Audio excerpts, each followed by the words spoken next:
Chapitre 3. Le bois d'entre les mondes. L'oncle Andrew et son cabinet disparurent instantanément, et tout, autour de Diggory, se brouilla. Peu après, il vit apparaître au-dessus de lui une douce lumière verte, et sous ses pieds, les ténèbres. Il avait l'impression de n'être debout sur rien, ni assis, ni allongé. Rien ne semblait le toucher. « Je suis sûrement dans l'eau, » se dit-il, ou sous l'eau. Cette pensée le fit frémir, mais immédiatement il sentit qu'il était précipité vers le haut. Soudain, sa tête émergea dans l'air et il se retrouva en train de se dégager d'une mare pour rejoindre un terrain recouvert d'un gazon moelleux. Il se redressa sur ses pieds, mais, curieusement, il n'était ni trempé, ni à bout de souffle.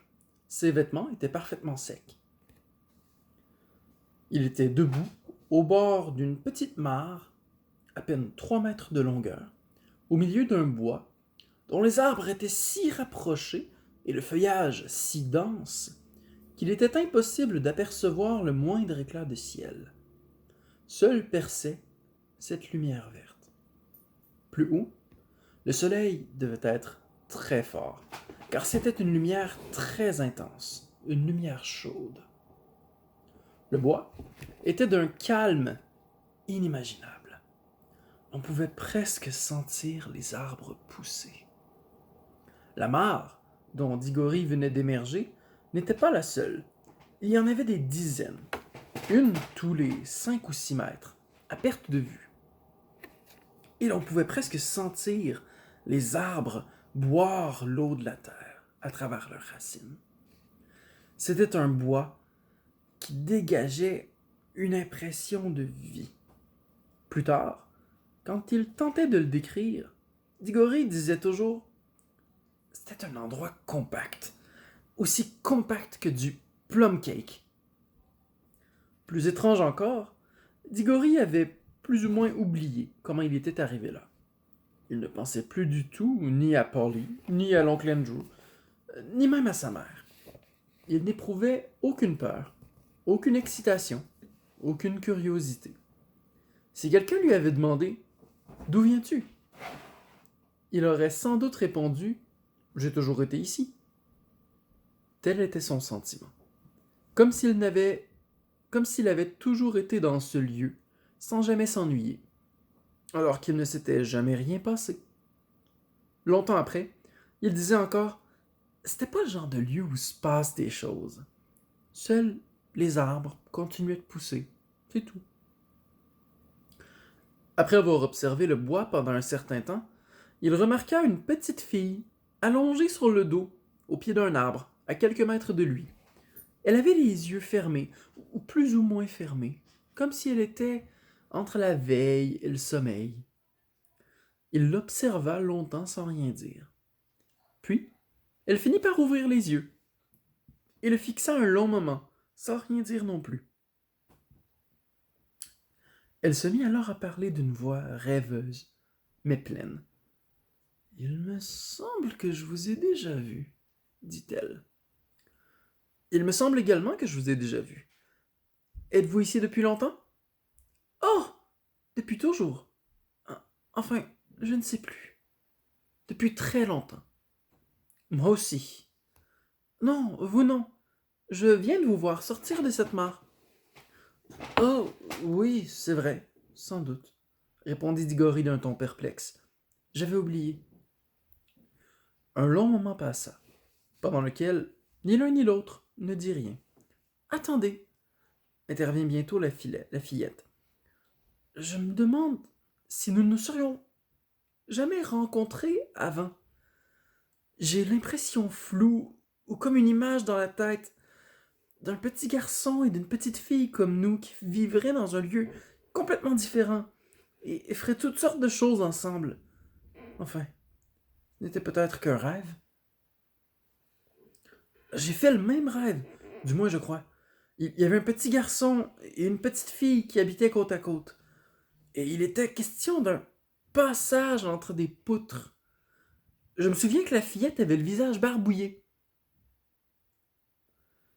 Vous êtes sûr que vous ne vous trompez pas?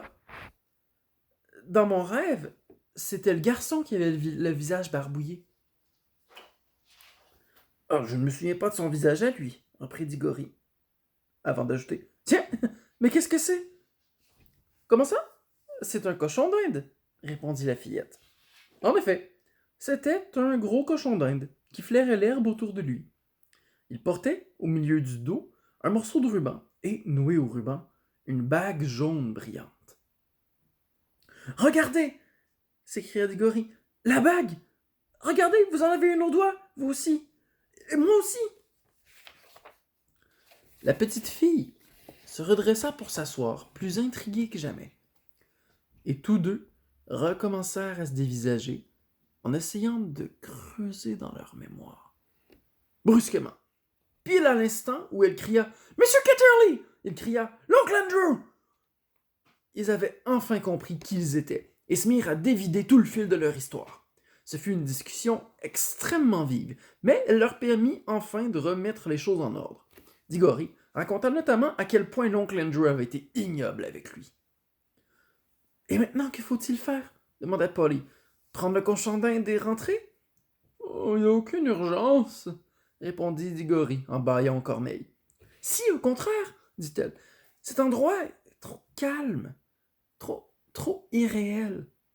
On se sent dans un demi-sommeil. Si nous commençons à nous laisser aller, il ne reste plus qu'à nous allonger et dormir jusqu'à la fin des temps. »« Mais l'endroit est très agréable, objecta Diggory. »« Justement, trop agréable.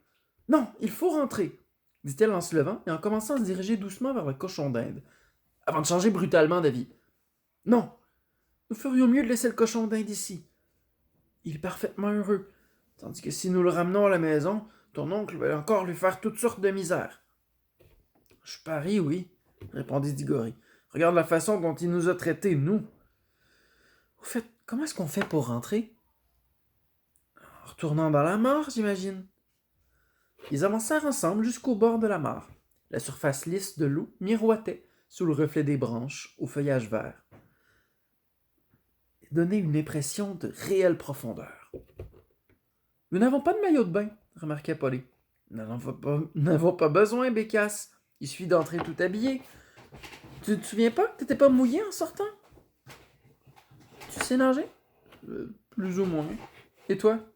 Pas vraiment, répondit Polly. Je pense pas que nous aurons besoin de nager. Il suffit de sauter, non?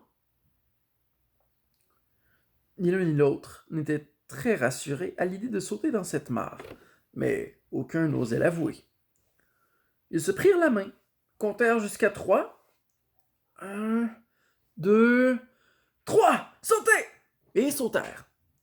Une immense éclaboussure jaillit, et tous deux fermèrent les yeux. Mais lorsqu'ils les rouvrirent, ils se tenaient toujours, main dans la main, au milieu du bois vert, et l'eau leur arrivait à peine à la cheville. La mare n'avait guère que quelques centimètres de profondeur. Ils retournèrent alors sur la terre sèche. « Pourquoi ça n'a pas marché? » s'écria Polly, effrayée. Bon, à vrai dire, pas si effrayée que cela, car il était difficile de se sentir réellement effrayé dans ce bois. C'était un lieu trop paisible. « Oh, je sais! » s'exclama Diggory. « Mais je parie que ça n'a pas marché. Nous avons toujours les bagues jaunes, qui servent au voyage d'aller, tu sais. Les vertes, elles, permettent de revenir. Il faut changer de bague. T'as des poches? Alors, mets la bague jaune dans ta poche gauche. Moi, j'ai 2 bagues vertes. Tiens, en voilà une pour toi. » Tous deux retournèrent au bord de la mare. Mais, avant même d'essayer de sauter une seconde fois, Diggory poussa un long « Oh! Oh! Oh! Qu'est-ce qui se passe? » « Je viens d'avoir une idée géniale. À ton avis, c'est quoi toutes ces mares? » « Ben comment ça? Réfléchis. Si nous pouvons revenir dans notre monde en sautant dans cette mare-là, nous pouvons peut-être accéder à un autre monde en sautant dans une autre mare. En supposant qu'il y a un monde différent au fond de chaque mare. Mais je croyais que nous étions déjà dans notre monde ou l'autre lieu dont parlait ton oncle, peu importe comment il s'appelait. Tu viens de dire que... Oh, écoute, laisse tomber l'oncle Andrew. À mon avis, il n'en sait rien du tout. Il n'a jamais eu le cran de venir ici lui-même. Il pensait à un seul autre monde. Mais imagine qu'il y en ait des dizaines. Tu veux dire que ce bois serait l'un de ces mondes? Non, j'ai pas l'impression que ce bois soit un monde. Je pense que c'est une espèce de lieu entre deux. Polly avait l'air très perplexe. Tu le vois pas? Demanda Diggory. Attends, écoute. Rappelle-toi le tunnel chez nous, sous le toit. Il n'appartient pas vraiment à l'une des maisons. D'une certaine façon, il appartient même à aucune des maisons. Mais pourtant, une fois que tu es à l'intérieur, tu peux longer et ressortir dans n'importe laquelle des maisons de la rangée. Si c'était la même chose avec le bois, un lieu qui serait sur aucun de ces mondes, mais qui, une fois qu'on l'aurait trouvé, permettrait d'accéder à tous les autres mondes. D'accord, mais même si tu peux, objecta Polly, tandis que Diggory poursuivait, comme s'il ne l'avait pas entendu, ce qui, bien sûr, explique tout. C'est pour ça que cet endroit est si calme et me paraît endormi. Il ne s'y passe jamais rien. C'est comme chez nous. Dans les maisons, les gens parlent, s'occupent, prennent leur repas. Et dans les endroits entre deux, entre les murs, au-dessus des plafonds ou sous le plancher, ou dans notre tunnel à nous, il ne se passe rien. Seulement, quand tu quittes ce tunnel, tu peux tomber dans n'importe quelle maison. À mon avis, nous pouvons quitter ce bois pour aller absolument n'importe où. Nous n'avons pas besoin de sauter dans la même mare que celle qui nous a permis d'arriver ici. En tout cas, pas tout de suite. Le bois d'entre les mondes, dit Polly d'une voix rêveuse. Ça m'a l'air plutôt sympathique. Allez, viens, l'encouragea Diggory. Quelle mare choisissons-nous? Écoute, je sais pas de nouvelles mares tant que nous ne sommes pas certains de pouvoir revenir à travers la première. Nous ne sommes même pas encore sûrs que celle-là marche. C'est ça, et se faire coincer par l'oncle Andrew qui nous reprendrait les bagues avant même que nous ayons pu en profiter un peu. Non merci. Et si nous rentrions par cette mare jusqu'à mi-chemin seulement, juste pour voir si ça marche? Si c'est le cas, nous changerons de bague et remonterons avant d'être vraiment revenus dans le bureau de Mr. Ketterley. Mais qui dit que nous pouvons nous arrêter à mi-chemin? Parce que ça va mis un certain temps à arriver. Donc j'imagine que nous mettrons un certain temps à revenir. Diggory discuta encore un moment avant de se laisser convaincre. Mais il finit par se ranger à l'avis de Polly, car elle refusait catégoriquement de continuer toute exploration de nouveaux mondes avant d'être sûre de pouvoir revenir dans le sien. Elle qui, d'habitude, était au moins aussi courageuse que Diggory, face aux guêpes, par exemple, ne partageait pas son goût pour la découverte de phénomènes dont personne n'avait jamais entendu parler. Diggory, lui, était le genre à vouloir tout découvrir. Plus tard, il devint le fameux professeur Kirk que l'on retrouve dans d'autres livres. Les deux amis se disputèrent encore un moment, avant de tomber d'accord pour mettre les bagues vertes, se prendre la main et sauter. Voici ce qu'ils avaient décidé. S'ils avaient l'impression de revenir dans le bureau de l'oncle Andrew, ou même dans leur monde, Polly devait crier « Change !» Ils échangeraient la bague verte contre la jaune. Diggory aurait voulu être celui qui criait « Change !» mais Polly n'avait pas cédé. Ils enfilèrent les bagues vertes, se prirent par la main et crièrent « 1, 2, 3, sautez !» Et cette fois-ci fut la bonne. Il est très difficile de décrire l'effet qu'ils ressentirent parce que tout se passa extrêmement vite. Au début, ils virent des lumières scintiller et filer dans un ciel noir. Aujourd'hui encore, Diggory pense que c'était des étoiles. Il jure même qu'il est passé assez près de Jupiter pour voir un de ses satellites. Immédiatement après, ils découvrirent autour d'eux d'innombrables rangées de toits et de tuyaux de cheminée. Ils reconnurent la cathédrale Saint-Paul. Ils étaient à Londres. Ils arrivaient à voir à travers les murs des maisons et aperçurent bientôt l'oncle Andrew sous forme d'une silhouette floue, puis de plus en plus nette, comme s'il faisait le point sur l'image. À ce moment, juste avant que l'oncle Andrew ne devienne tout à fait réel, Polly hurla « Change !» Ils changèrent. Notre monde s'évanouit comme un rêve. La lumière verte venant du haut se fit de plus en plus intense et leurs têtes émergèrent hors de la mare. Ils étaient au milieu du bois, toujours aussi vert, lumineux et paisible. Le tout n'avait pas pris une minute. « Parfait !» s'écria Diggory.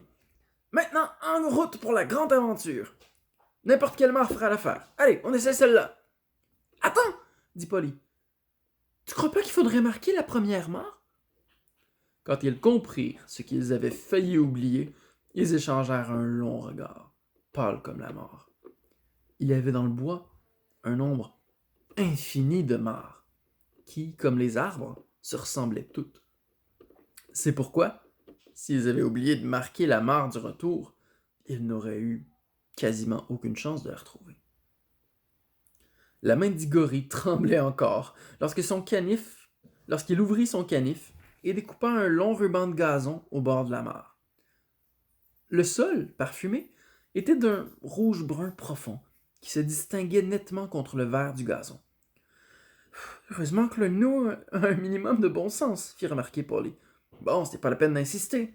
Allez, viens, j'ai envie de voir ce qu'il y a au fond d'une de ces mares. Polly lui répondit de façon très cassante, et il répondit quelque chose d'encore plus brusque. Leur dispute dura quelques minutes, mais il serait trop ennuyeux de la rapporter par écrit. Passons tout de suite au moment où, le cœur battant et l'air assez angoissé, il se tenait, main dans la main, au bord de la mare inconnue, la bague jaune au doigt, avant de s'écrier à nouveau « 1, 2, 3, sautez !» Pouf! Une fois de plus, c'était raté. La mare devait être une simple flaque. Loin de découvrir un autre monde, ils avaient les pieds et les jambes trempés pour la seconde fois de la matinée, à supposer que ce fut le matin, dans ce bois d'entre les mondes, où le temps semblait arrêté. « Mince alors, la barbe !» s'écria Diggory. « Mais qu'est-ce qui va pas encore? Nous avons mis les bagues jaunes comme il faut. Il m'a dit les bagues jaunes pour l'aller. » En vérité, l'oncle Andrew, qui ignorait tout du bois d'entre les mondes, se trompait complètement sur les bagues. Les bagues jaunes n'étaient pas des bagues allées, pas plus que les bagues vertes n'étaient des bagues retour, ou du moins pas dans le sens où il l'entendait. Les bagues avaient été fabriquées dans une matière qui provenait du bois, mais la matière des jaunes avait le pouvoir d'attirer dans le bois, comme si elle cherchait à retrouver son lieu d'origine. Au contraire, la matière des bagues vertes, qui semblait vouloir fuir son lieu d'origine, pouvait vous emporter hors du bois, dans un autre monde. L'oncle Andrew, voyez-vous, travaillait à partir d'éléments que lui-même ne dominait pas entièrement, comme la plupart des magiciens. Diggory ne maîtrisait pas complètement le phénomène non plus. Il lui fallut même un certain temps avant de le comprendre. Mais après en avoir reparlé avec Polly, ils décidèrent de réessayer la mare en mettant les bagues vertes, simplement pour voir ce qui se passerait. « Si tu y vas, j'y vais, » dit Polly. En son fort intérieur, elle était persuadée que ni l'une ni l'autre des bagues n'auraient d'effet. La seule chose qu'il fallait craindre était de nouvelles éclaboussures. Quant à Diggory, je ne suis pas certain qu'il ne partageait pas entièrement son sentiment. Lorsqu'il fut revenu au bord de l'eau avec la bague verte, ils étaient beaucoup plus détendus et moins solennels que la première fois. « 1, 2, 3, sautez !» lança Diggory. Et ils sautèrent.